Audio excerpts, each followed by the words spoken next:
Let me introduce Anurag Dwivedi. Dream eleven ನಂತಹ fantasy ಆ್ಯಪ್ಗಳಿಂದ 210 ಕೋಟಿಗೂ ಹೆಚ್ಚು ಆಸ್ತಿ ಮಾಡಿಕೊಂಡಿರುವಂತಹ ವ್ಯಕ್ತಿ. BMW, ಲ್ಯಾಂಬೋರ್ಗಿನಿ, ಮರ್ಸಿಡೀಸ್ ನಂತಹ 7ಕ್ಕಿಂತ ಹೆಚ್ಚು ಕಾಸ್ಟ್ಲಿಯೆಸ್ಟ್ ಕಾರುಗಳನ್ನು ಇವನು ತಗೊಂಡಿದ್ದಾನೆ.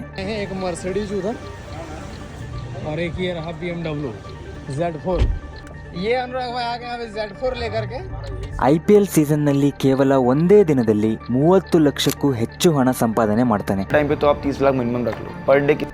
ಫ್ಯಾಂಟಸಿ ಆ್ಯಪ್ಗಳಲ್ಲಿ ಬೆಟ್ಟಿಂಗ್ ಆಡಿ ಈವನ್ ಕ್ರಿಕೆಟ್ ಪ್ಲೇಯರ್ಸ್ಗಿಂತ ಹೆಚ್ಚು ದುಡಿತಾ ಇದ್ದಾನೆ. ಕ್ರಿಕೆಟರ್ಸ್ ಆಜ್ ಕಿ ಡೇಟ್ में उतना पैसा नहीं कमा रहे जितना फैंटेसी के इन्फ्लुएंसर पर डे कमा रहे हैं. ಇವನ ಯೂಟ್ಯೂಬ್ ಚಾನಲ್ನಲ್ಲಿ 72 ಲಕ್ಷಕ್ಕೂ ಹೆಚ್ಚು ಸಬ್ಸ್ಕ್ರೈಬರ್ಸ್ ಇದ್ದಾರೆ. ಇವನನ್ನ ಫಾಲೋ ಮಾಡೋ ಈ ಲಕ್ಷಾಂತರ ಜನ ಇವನನ್ನ ನಂಬಿ ಡ್ರೀಮ್11, ಮೈ11 ಸರ್ಕಲ್ ನಂತಹ ಆ್ಯಪ್ಗಳಲ್ಲಿ ಟೀಮ್ ಮಾಡಿ ಇನ್ವೆಸ್ಟ್ ಮಾಡ್ತಾ ಇದ್ದಾರೆ. ಇಲ್ಲಿ ಬುದ್ಧಿವಂತಿಕೆಯಿಂದ ಆಡಿದ್ರೆ ಕೋಟಿನೂ ಗೆಲ್ಲಬಹುದು ಅಂತ ಧೋನಿನಂತಹ ಫೇಮಸ್ ಪ್ಲೇಯರ್ಸೇ ಹೇಳ್ತಿದ್ದಾರೆ. ಇದರ ಅರ್ಥ ಇವೆಲ್ಲ ಆ್ಯಪ್ಗಳು ಫೇಕ್ ಆಗೋಕ್ಕೆ ಚಾನ್ಸೇ ಇಲ್ಲ. ಸೊ ಇದನ್ನ ಅರ್ಥ ಮಾಡ್ಕೊಂಡಿರುವಂತಹ ಅನುರಾಗ್ ದ್ವಿವೇದಿನಂತಹ ಅನೇಕ ಜನರು ಈ ಫ್ಯಾಂಟಸಿ ಆ್ಯಪ್ಗಳಿಂದ ಕೋಟಿ ಹಣ ದುಡಿತಾ ಇದ್ದಾರೆ. ಆದರೂ ಇದರಲ್ಲಿ ಹಣ ಮಾಡೋದು ಅಷ್ಟು ಸುಲಭ ಅಲ್ಲ. ಕೇವಲ ಲಕ್ಕಿಂದ ಗೆಲ್ಲೋಕೆ ಇವು ಬೆಟ್ಟಿಂಗ್ ಆ್ಯಪ್ಸ್ ಅಲ್ಲ, ಇವು ಫ್ಯಾಂಟಸಿ ಆ್ಯಪ್ಸ್. ಇಲ್ಲಿ ಗೆಲ್ಲಬೇಕು ಅಂದ್ರೆ ನಿಮ್ಮ ಹತ್ರ ಸ್ಕಿಲ್ಸ್ ಇರಬೇಕು. ಅದಕ್ಕಾಗಿ ಇವನ್ನ ಸ್ಕಿಲ್ ಬೇಸ್ಡ್ ಗೇಮ್ಸ್ ಅಂತ ಕರೀತಾರೆ. ಆದ್ರೆ ನಿಜವಾಗ್ಲೂ ಇವು ಸ್ಕಿಲ್ ಬೇಸ್ಡ್ ಗೇಮ್ಸಾ?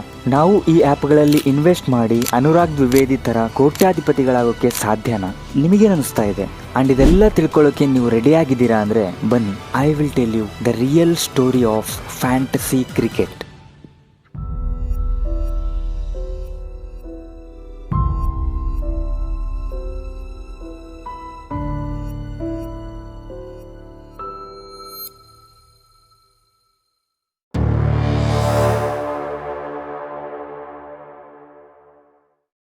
ಮುಖೇಶ್ ಅಂಬಾನಿಯ ಒಬ್ಬ ಆತ್ಮೀಯ ಸ್ನೇಹಿತ ಆನಂದ್ ಜೈನ್.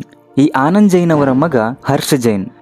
ಅವರು 2007 ಅಮೆರಿಕಾದಲ್ಲಿ ಎಲೆಕ್ಟ್ರಿಕಲ್ ಇಂಜಿನಿಯರಿಂಗ್ನ ಕಂಪ್ಲೀಟ್ ಮಾಡ್ತಾರೆ. ಸೊ ಇವರು ಅಮೆರಿಕದ ಯೂನಿವರ್ಸಿಟಿಯಲ್ಲಿ ಓದಬೇಕಾದ್ರೆ ಅವರ ಸುತ್ತಮುತ್ತ ಅನೇಕ ಜನರು ಈ ಫ್ಯಾಂಟಸಿ ಆ್ಯಪ್ಗಳನ್ನು ಯೂಸ್ ಮಾಡ್ತಾ ಇರೋದನ್ನ ಗಮನಿಸ್ತಾರೆ. ಅವಾಗ ಆ ಫ್ಯಾಂಟಸಿ ಆ್ಯಪ್ಗಳು ಹೇಗೆ ಕೆಲಸ ಮಾಡ್ತವೆ, ಈ ಆ್ಯಪ್ಗಳಿಗೆ ಜನ ಯಾಕಿಷ್ಟು ಅಡಿಕ್ಟ್ ಆಗ್ತಾ ಇದ್ದಾರೆ ಅಂತ ಇವರು ರಿಸರ್ಚ್ ಮಾಡ್ತಾರೆ.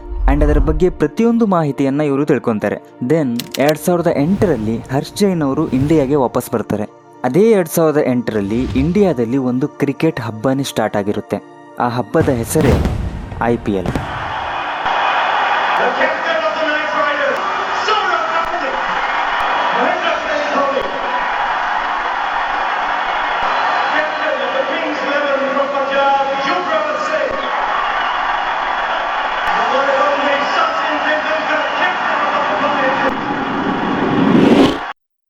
ಈ ಟೈಮಲ್ಲಿ ಕ್ರಿಕೆಟ್ ಅಂದರೆ ಇಂಡಿಯಾದಲ್ಲಿ ಬಹಳನೇ ಕ್ರೇಜ್ ಇತ್ತು.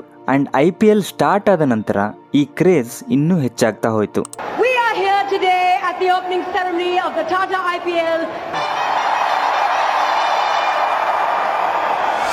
ಇದೆಲ್ಲದರಿಂದ ಇನ್ಸ್ಪೈರ್ ಆದಂತಹ ಹರ್ಷ ಜೈನ್ ತನ್ನ 22ನೇ ವಯಸ್ಸಿನಲ್ಲಿ ತನ್ನ ಸ್ನೇಹಿತ ಭವಿತ್ ಶೇಠ್ ಜೊತೆ ಸೇರಿ ಭಾರತದಲ್ಲಿ ಮೊದಲ ಬಾರಿಗೆ ಒಂದು ಫ್ಯಾಂಟಸಿ ಆ್ಯಪ್ನ ಲಾಂಚ್ ಮಾಡ್ತಾರೆ. ಅದೇ ಡ್ರೀಮ್11. 2008ರಲ್ಲಿ ಡ್ರೀಮ್11 ಲಾಂಚ್ ಆದಾಗ ಜನರಿಗೆ ಇದರ ಬಗ್ಗೆ ಏನೂ ಗೊತ್ತಿರಲಿಲ್ಲ. ಈ ಆ್ಯಪ್ ಹೇಗೆ ಯೂಸ್ ಮಾಡಬೇಕು, ಹೇಗೆ ಕೆಲಸ ಮಾಡುತ್ತೆ ಅನ್ನೋದ್ರ ಬಗ್ಗೆ ಜನರಲ್ಲಿ ತುಂಬಾನೇ ಕನ್ಫ್ಯೂಷನ್ ಇತ್ತು. ಎಲ್ಲದಕ್ಕಿಂತ ಮುಖ್ಯವಾಗಿ ಈ ಆ್ಯಪ್ನ ಯೂಸ್ ಮಾಡೋಕೆ ಎಲ್ಲರ ಹತ್ರ ಸ್ಮಾರ್ಟ್ಫೋನ್ಗಳಿದ್ದಿಲ್ಲ. 2008ರ ನಂತರ ಕೆಲವೇ ವರ್ಷಗಳಲ್ಲಿ ಸ್ಮಾರ್ಟ್ಫೋನ್ ಯೂಸರ್ಸ್ 3ರಿಂದ 4 ಪಟ್ಟು ಹೆಚ್ಚಾಗ್ತಾರೆ. 2012ರಲ್ಲಿ ಡ್ರೀಮ್11ನ ಒಂದು ಸೆನ್ಸೇಷನಲ್ ಐಡಿಯಾದಿಂದ ಇದರ ಅಸಲಿ ಆಟ ಶುರುವಾಗುತ್ತೆ. ಡ್ರೀಮ್11 ಕಡೆಯಿಂದ ಒಂದು ಫ್ರೀಮಿಯಂ ಮಾಡೆಲ್ ಲಾಂಚ್ ಆಗುತ್ತೆ. ಅಂದ್ರೆ ಅರ್ಥ, ಈ ಆ್ಯಪ್ನಲ್ಲಿ ಫಾರ್ ದ ಫಸ್ಟ್ ಟೈಮ್ ಕೆಲವೊಂದು ಕಾಂಟೆಸ್ಟ್ಗಳನ್ನು ಕಂಪ್ಲೀಟ್ ಆಗಿ ಫ್ರೀ ಆಗಿ ಮಾಡಿಬಿಡ್ತಾರೆ. ಅಂದ್ರೆ ಯಾರು ಬೇಕಾದರೂ ಈ ಕಾಂಟೆಸ್ಟ್ನಲ್ಲಿ ಫ್ರೀ ಆಗಿ ಜಾಯ್ನ್ ಆಗ್ಬೋದಾಗಿತ್ತು. ಯಾವ ಎಂಟ್ರಿ ಫೀಸ್ನೂ ಇಲ್ಲದೆ ಫ್ರೀ ಆಗಿ ನಮಗೆ ಇಷ್ಟ ಆಗಿರೋ ಟೀಮ್ನ ನಾವು ಕ್ರಿಯೇಟ್ ಮಾಡ್ಬೋದಾಗಿತ್ತು. ಇವರ ಈ ಫ್ರೀಮಿಯಂ ಐಡಿಯಾ ಇವರ ಬಿಸ್ನೆಸ್ಗೆ ಒಂದು ಮಾಸ್ಟರ್ ಸ್ಟ್ರೋಕ್ ಆಗುತ್ತೆ. ಸ್ಲೋ ಆಗಿ ಜನ ಈ ಫ್ರೀ ಕಾಂಟೆಸ್ಟ್ಗಳಲ್ಲಿ ಜಾಯ್ನ್ ಆಗೋಕ್ಕೆ ಸ್ಟಾರ್ಟ್ ಮಾಡ್ತಾರೆ. ಹೆಚ್ಚು ಟೀಮ್ಗಳನ್ನು ಮಾಡ್ತಾ ಹೋಗ್ತಾರೆ. ಈ ಥರ ಟೀಮ್ಗಳನ್ನು ಮಾಡ್ತಾ ಈ ಕಾಂಟೆಸ್ಟ್ಗಳಲ್ಲಿ ಜಾಯ್ನ್ ಆಗೋದು ಜನರಿಗೆ ಪ್ರಾಕ್ಟೀಸ್ ಆದಂಗೆ ಆಗುತ್ತೆ. ಬರ್ತಾ ಎಲ್ಲರಿಗೂ ಈ ಫ್ಯಾಂಟಸಿ ಆಟದ ಬಗ್ಗೆ ಕ್ಲಿಯರ್ ಆಗಿ ಅರ್ಥ ಆಗ್ತಾ ಹೋಯ್ತು. ದೆನ್ ಸ್ಲೋ ಆಗಿ ಜನ ಫ್ರೀ ಕಾಂಟೆಸ್ಟ್ಗಳನ್ನು ಬಿಟ್ಟು ತಮ್ಮ ದುಡ್ಡನ್ನು ಹಾಕಿ ಪೇಯ್ಡ್ ಕಾಂಟೆಸ್ಟ್ಗಳನ್ನು ಜಾಯ್ನ್ ಆಗೋಕ್ಕೆ ಸ್ಟಾರ್ಟ್ ಮಾಡಿದರು. ಜನರಿಗೆ ದುಡ್ಡು ಮಾಡಬೇಕು ಅನ್ನೋ ಆಸೆ, ಅದರಲ್ಲೂ ಬೇಗ ದುಡ್ಡು ಮಾಡಬೇಕು. ಇಮ್ಯಾಜಿನ್ ಇದೇ ಟೈಮ್ನಲ್ಲಿ ಜನರಿಗೆ ಒಂದು ಬಾಕ್ಸ್ ಅನ್ನ ಕೊಟ್ಟು ಈ ಬಾಕ್ಸ್ ನಲ್ಲಿ ನೀವು 100 ರೂಪಾಯಿ ಹಾಕಿದ್ರೆ ನಿಮಗೆ ರಿಟರ್ನ್ ಆಗಿ 1 ಕೋಟಿ ಬರುತ್ತೆ ಅಂತ ಹೇಳಿದ್ರೆ ಯಾರು ತಾನೇ ಟೆಂಪ್ಟ್ ಆಗೋದಿಲ್ಲ. ಈ ಬಾಕ್ಸ್ ತರ ಇರುವಂತಹ ಡ್ರೀಮ್11 ಇದೇ ತರ ಜನರನ್ನ ಟೆಂಪ್ಟ್ ಮಾಡ್ತಾ ಹೋಗುತ್ತೆ. ಇದರ ಪರಿಣಾಮವಾಗಿ 2016ರವರೆಗೆ ಸುಮಾರು 20 ಲಕ್ಷ ಜನ ಡ್ರೀಮ್11 ನ ಯೂಸ್ ಮಾಡ್ತಾ ಇದ್ರು. 2020ಕ್ಕೆ ಈ ಸಂಖ್ಯೆ 10 ಕೋಟಿ ಆಗುತ್ತೆ. ಅಟ್ ಪ್ರೆಸೆಂಟ್ 25 ಕೋಟಿಗೂ ಹೆಚ್ಚು ಜನ ಈ ಆಪ್ ನ ಯೂಸ್ ಮಾಡ್ತಾ ಇದ್ದಾರೆ. ಪ್ರತ್ಯಕ್ಷವಾಗಿನೋ ಅಥವಾ ಪರೋಕ್ಷವಾಗಿನೋ ಮುಖೇಶ್ ಅಂಬಾನಿ ಅವರು ಇದಕ್ಕೆ ಕಾರಣರಾಗ್ತಾರೆ. ಯಾಕಂದ್ರೆ 2016ರಲ್ಲಿ ಅವರು ರಿಲಯನ್ಸ್ ಜಿಯೋ ಲಾಂಚ್ ಮಾಡಿ ಆಲ್ಮೋಸ್ಟ್ ಫ್ರೀ ಆಗಿ ಎಲ್ಲರಿಗೂ ಇಂಟರ್ನೆಟ್ ಸಿಗೋ ತರ ಮಾಡಿದ್ರು. ಸಿಟಿಗಳಿಂದ ಹಿಡಿದು ಹಳ್ಳಿಗಳವರೆಗೆ ಪ್ರತಿಯೊಬ್ಬರ ಕೈಯಲ್ಲೂ ಸ್ಮಾರ್ಟ್ ಫೋನ್ ಬಂತು. ಅಂಡ್ ಪ್ರತಿ ಸ್ಮಾರ್ಟ್ ಫೋನ್ ನಲ್ಲೂ ಡ್ರೀಮ್11. ನಿಮಗೆ ನೀವೇ ಒಂದ್ಸಲ ಯೋಚನೆ ಮಾಡಿ, ಡ್ರೀಮ್11 ನಲ್ಲಿ ಒಂದ್ಸಲನಾದ್ರೂ ನೀವು ಟೀಮ್ ಮಾಡಿರ್ತೀರಾ. ವಿರಾಟ್ ಕೊಹ್ಲಿ ಫುಲ್ ಫಾರ್ಮ್ ನಲ್ಲಿದ್ದಾನೆ, ಚಿನ್ನಸ್ವಾಮಿ ಸ್ಟೇಡಿಯಂ ನಲ್ಲಿ ಸ್ಕೋರ್ ಜಾಸ್ತಿನೇ ಆಗುತ್ತೆ ಅಂತ ಯೋಚನೆ ಮಾಡಿ ಖಂಡಿತ ಒಂದು ಟೀಮ್ ಆದ್ರೂ ಮಾಡಿರ್ತೀರಾ. ಆದ್ರೆ ಇದರ ಉಲ್ಟೆ ಯಾವತ್ತಾದ್ರೂ ಯೋಚನೆ ಮಾಡಿದ್ದೀರಾ? ನಿಜವಾಗ್ಲೂ ನೀವ್ ಈ ಗೇಮ್ ಅನ್ನ ಆಡ್ತಾ ಇದ್ದೀರಾ ಅಥವಾ ಈ ಗೇಮೇ ನಿಮ್ ಜೊತೆ ಆಟ ಆಡ್ತಿದ್ದೇನಾ ಅಂತ? ಈ ಗೇಮ್ ಇಂದ ಕೋಟಿ ಕೋಟಿ ಹಣ ಗೆಲ್ಬೇಕು ಅಂದ್ರೆ ನಿಜವಾಗ್ಲೂ ಸಾಧ್ಯನಾ?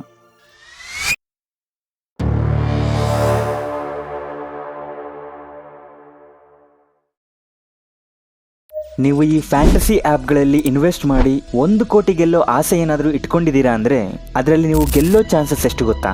0.000000667%. ಇದು ನಿಮ್ಮ ವಿನ್ನಿಂಗ್ ಪ್ರೊಬ್ಯಾಬಿಲಿಟಿ.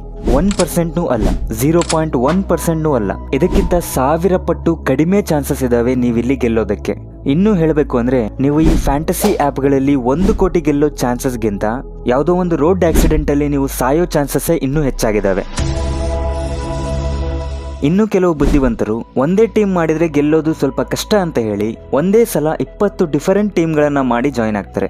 ಆದರೂ ಸಹ ಇದರಲ್ಲಿ ಗೆಲ್ಲೋಕೆ ಆಗಲ್ಲ. ಹಾಗಾದ್ರೆ ಇದರಲ್ಲಿ ಗೆಲ್ಲಬೇಕು ಅಂದ್ರೆ ನೀವು ಎಷ್ಟು ಟೀಮ್ಗಳನ್ನ ಮಾಡಬೇಕು? ನಾನೀಗ ಹೇಳೋದನ್ನ ಗಮನವಿಟ್ಟು ಕೇಳಿ. ಒಂದು ಕ್ರಿಕೆಟ್ ಮ್ಯಾಚ್ ನಡೀಬೇಕಾದ್ರೆ ಆಡೋ 2 ಟೀಮ್ಗಳನ್ನ ಸೇರಿಸಿ 11 ಪ್ಲೇಯರ್ಸ್ನ ಸೆಲೆಕ್ಟ್ ಮಾಡಿ ನೀವೊಂದು ಟೀಮ್ ಅನ್ನ ಮಾಡಬೇಕಾಗುತ್ತೆ. ಅಂದ್ರೆ ಇರೋ 22 ಪ್ಲೇಯರ್ಸ್ಗಳಲ್ಲಿ 11 ಪ್ಲೇಯರ್ಸ್ನ ಆಯ್ಕೆ ಮಾಡ್ಕೋಬೇಕು.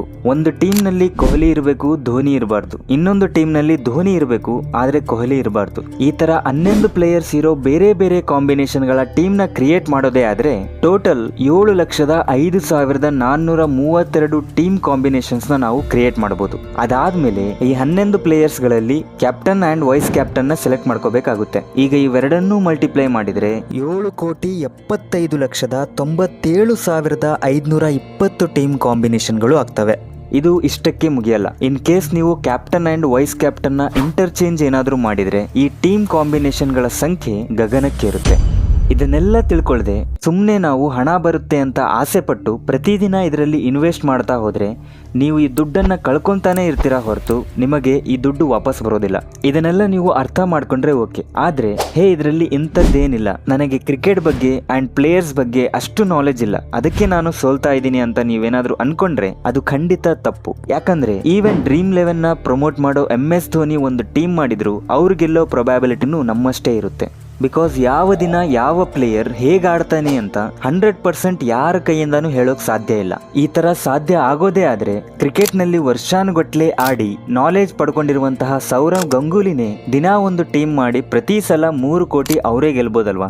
ಅದನ್ನ ಬಿಟ್ಟು ಆಡ್ ಗಳಲ್ಲಿ ಬಂದು ಇನ್ವೆಸ್ಟ್ ಮಾಡಿ ಅಂತ ನಿಮಗೆ ಯಾಕೆ ಹೇಳಬೇಕು? ಗಿಲ್, ರೋಹಿತ್ ಶರ್ಮಾ, ರಿಷಬ್ ಪಂತ್ ಇವರೆಲ್ಲರೂ ಅಷ್ಟೇ ಆಡ್ ಗಳಲ್ಲಿ ಬಂದು ಟೀಮ್ ಮಾಡಿ ಕೋಟಿ ಗೆಲ್ರಿ ಅಂತ ಹೇಳೋ ಬದಲು ಆ ಗೆಲ್ಲೋದೇನೋ ಅವರೇ ಗೆದ್ರೆ ಆಯ್ತು. ಇದೆಲ್ಲದರಿಂದ ನಾವು ಅರ್ಥ ಮಾಡ್ಕೋಬೇಕಾಗಿರೋದಿಷ್ಟೇ, ಇದೆಲ್ಲ ಜಸ್ಟ್ ಮಾರ್ಕೆಟಿಂಗ್ ಸ್ಟ್ರಾಟಜಿ. ಈ ಸೆಲೆಬ್ರಿಟಿಗಳು ಈ ಫ್ಯಾಂಟಸಿ ಆ್ಯಪ್ಗಳ ಮೇಲೆ ನಮ್ಮಲ್ಲಿ ನಂಬಿಕೆಯನ್ನ ಮೂಡಿಸ್ತಾ ಇದ್ದಾರೆ. ಇದೆಲ್ಲದನ್ನ ನಂಬಿ ಇದರ ಕಡೆ ನೀವೇನಾದ್ರೂ ಹೋದ್ರೆ ನೀವಿದಕ್ಕೆ ಬಲಿಯಾಗೋದು ಗ್ಯಾರಂಟಿ. ಹಾಗಾದ್ರೆ ಈ ಅನುರಾಗ್ ದ್ವಿವೇದಿಯ ಕತೆ ಏನು? ಇವನು ಇದೇ ಫ್ಯಾಂಟಸಿ ಆ್ಯಪ್ಗಳಿಂದ 200 ಕೋಟಿಗೂ ಹೆಚ್ಚು ಆಸ್ತಿ ಮಾಡ್ಕೊಂಡಿದ್ದಾನೆ. ಇವನಿಗೆ ಇಷ್ಟೆಲ್ಲ ಹಣ ಎಲ್ಲಿಂದ ಬರ್ತಾ ಇದೆ?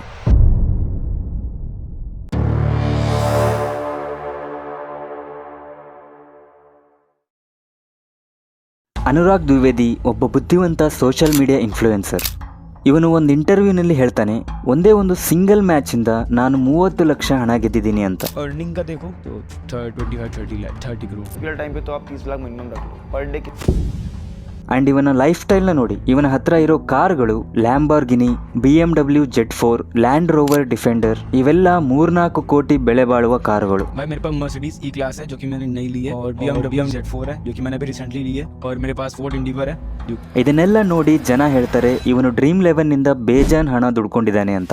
ಆದ್ರೆ ನಿಜವಾಗ್ಲೂ ಇವನು ಡ್ರೀಮ್ 11 ನಲ್ಲಿ ಟೀಮ್ ಮಾಡಿ ಹಣ ಗೆಲ್ತಾ ಇದ್ದಾನೆ ಅನ್ನೋದಕ್ಕೆ ಯಾವ ಪ್ರೂಫ್ನೂ ಇಲ್ಲ. ನನ್ನ ಪ್ರಕಾರ ಇವನು ಯಾವ ಟೀಮ್ನೂ ಮಾಡೋದಿಲ್ಲ. ಇವನ ಯೂಟ್ಯೂಬ್ ಚಾನಲ್ ನಲ್ಲಿ ಸುಮಾರು 72 ಲಕ್ಷ ಫಾಲೋವರ್ಸ್ ಇದ್ದಾರೆ. ಈ ಫಾಲೋವರ್ಸ್ ಎಲ್ಲರೂ ಡ್ರೀಮ್ 11, ಮೈ 11 ಸರ್ಕಲ್ ನಂತಹ ಫ್ಯಾಂಟಸಿ ಆ್ಯಪ್ಗಳಲ್ಲಿ ಡೈಲಿ ಟೀಮ್ ಮಾಡಿ ಇನ್ವೆಸ್ಟ್ ಮಾಡೋರು.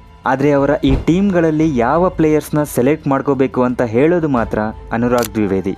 ಯಾವ ಪ್ಲೇಯರ್ ಇವತ್ತು ಚೆನ್ನಾಗಿ ಆಡ್ತಾನೆ, ಯಾರು ಸೆಂಚುರಿ ಹೊಡಿತಾರೆ, ಯಾರು ಎಷ್ಟು ವಿಕೆಟ್ಗಳನ್ನು ತಗೊಂತಾರೆ, ಇದೆಲ್ಲದನ್ನ ಕ್ಲಿಯರ್ ಆಗಿ ಡೀಟೇಲ್ ಆಗಿ ಹೇಳಿ ಇವನು ಪ್ರಿಡಿಕ್ಟ್ ಮಾಡ್ತಾನೆ. ಇವನು ಕೊಟ್ಟಿರುವಂತಹ ಕೆಲವೊಂದು ಇಂಟರ್ವ್ಯೂಗಳಲ್ಲಿ ಓಪನ್ ಆಗಿ ಇದನ್ನೆಲ್ಲ ಹೇಳ್ತಾನೆ. ಅದರಲ್ಲೂ ಈ ಫ್ಯಾಂಟಸಿ ಗೇಮ್ಸ್ನ ನೀವು ಆಡಲೇಬೇಕು ಅಂತ ತನ್ನ ಫಾಲೋವರ್ಸ್ಗೆ ಮೋಟಿವೇಟ್ ಮಾಡ್ತಾನೆ. ನಿಮಗೆ 500 ರೂಪಾಯಿ ಹೆಚ್ಚಾಗುತ್ತೆ ಅಂತಂದ್ರೆ 50 ರೂಪಾಯಿಂದ ಆಡೋದನ್ನ ಸ್ಟಾರ್ಟ್ ಮಾಡಿ ಅಂತ ಹೇಳ್ತಾನೆ. ಅಂಡ್ ಇದನ್ನೆಲ್ಲ ಇವನು ಇಷ್ಟು ಕಾನ್ಫಿಡೆನ್ಸ್ ಇಂದ ಯಾಕೆ ಹೇಳ್ತಿದ್ದಾನೆ ಗೊತ್ತಾ? ಅನುರಾಗ್ನ ಸ್ವಂತ ಫ್ಯಾಂಟಸಿ ಆ್ಯಪ್ ಯಾವುದೂ ಇಲ್ಲ, ಆದ್ರೆ ಇವನು ಮಾಡ್ಕೊಂಡಿರುವಂತಹ ಪಾರ್ಟ್ನರ್ಶಿಪ್ ಎಲ್ಲಾ ಕಡೆನೂ ಇದೆ.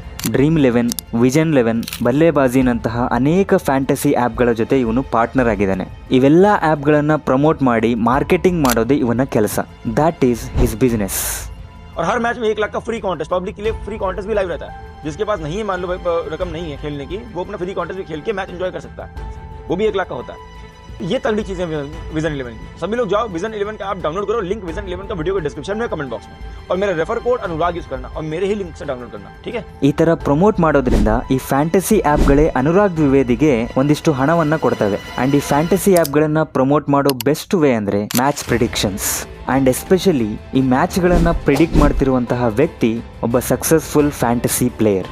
ಆಲ್ರೆಡಿ ಸಕ್ಸಸ್ ಆಗಿರುವಂತಹ ವ್ಯಕ್ತಿ ಇವೆಲ್ಲ ಪ್ರಮೋಟ್ ಮಾಡಿದ್ರೆ ಅಫ್ಕೋರ್ಸ್ ಜನ ಇವನ ಮಾತನ್ನ ನಂಬ್ತಾರೆ. ಇವನು ಲಕ್ಷ ಹಣ ಇದೇ ಫ್ಯಾಂಟಸಿ ಆ್ಯಪ್ಗಳಲ್ಲಿ ಗೆದ್ದೀನಿ ಅಂತ ಹೇಳಿದಾಗ ಜನ ನಂಬಿದ್ರು. ಅಟ್ ದ ಸೇಮ್ ಟೈಮ್ ಇವನು ಪ್ರಿಡಿಕ್ಟ್ ಮಾಡೋ ಟೀಮ್ಗಳನ್ನು ಸಹ ಜನ ನಂಬ್ತಾ ಇದ್ದಾರೆ. ಇದೇ ಅನುರಾಗ್ ದ್ವಿವೇದಿಯ strength. This is the real secret of his income. ಇವನು ಇದೇ ಸ್ಟ್ರೆಂತನ್ನು ಯೂಸ್ ಮಾಡಿಕೊಂಡು ಕೆಲವೊಂದು ಫ್ಯಾಂಟಸಿ ಆ್ಯಪ್ಗಳ ಅಂಬಾಸಿಡರ್ ಆಗಿದ್ದಾನೆ. ಇನ್ನೂ ಅದೇನೋ ಸೀಕ್ರೆಟ್ ಸ್ಟ್ರಾಟಜೀಸ್ ಹೇಳ್ಕೊಡ್ತೀನಿ ಅಂತ ಒಂದು ಕೋಚಿಂಗ್ ಅಕಾಡೆಮಿಯನ್ನು ಸ್ಟಾರ್ಟ್ ಮಾಡಿದ್ದಾನೆ. ಇದರಲ್ಲಿ ಹಣ ಕೊಟ್ಟು ಜನ ಜಾಯಿನ್ ಆಗ್ತಾ ಇದ್ದಾರೆ. ಈ ಫ್ಯಾಂಟಸಿ ಆ್ಯಪ್ಗಳಲ್ಲಿ ಹೇಗೆ ಟೀಮ್ ಮಾಡಬೇಕು, ಹೇಗೆ ಹಣ ಗಳಿಸಬೇಕು ಅಂತ ಈ ಅಕಾಡೆಮಿಯಲ್ಲಿ ಹೇಳ್ಕೊಡ್ತಾನೆ. ಅನ್ಫಾರ್ಚುನೇಟ್ಲಿ ಇದರಲ್ಲಿ ಹಣ ಕೊಟ್ಟು ಜನ ಜಾಯಿನ್ ಆಗ್ತಾ ಇದ್ದಾರೆ. ಇದೆಲ್ಲ ರೀಸನ್ಗಳಿಂದ ಇವತ್ತು ಇವನು ಸಾವಿರಾರು ಕೋಟಿ ಆಸ್ತಿಯ ಮಾಲೀಕನಾಗಿದ್ದಾನೆ.